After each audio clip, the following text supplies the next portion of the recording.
Hello everyone and welcome back to my YouTube channel with another useful and informative video. So guys, in this video I'm going to show you how to fix your payment couldn't be sent because the recipient is a business outside your region. So guys, if you're facing this problem on your Cash App and you are unable to share funds from your Cash App, here I will show you how can you fix it. So first of all, go back to your home screen and from here open settings, scroll it below, tap on general, and from here scroll it below and tap on VPN and device management.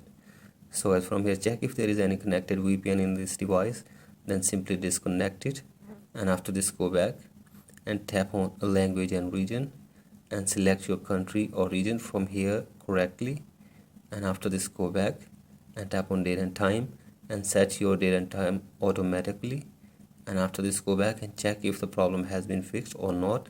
And if you're still facing this problem, then go for the other solution, that is you have to open your iPhone storage, and from here you have to open Cash App and offload your Cash App from here for one time.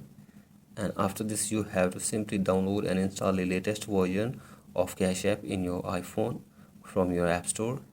And after this you have to force restart your device for one time. So press and release the volume up button and then down, and keep holding the power button until your device force restarts. So I force restart the device, and after this hopefully your problem will be fixed. So that's it for today's video. Hope this video helps you. Please like and subscribe to my YouTube channel as well. Thank you.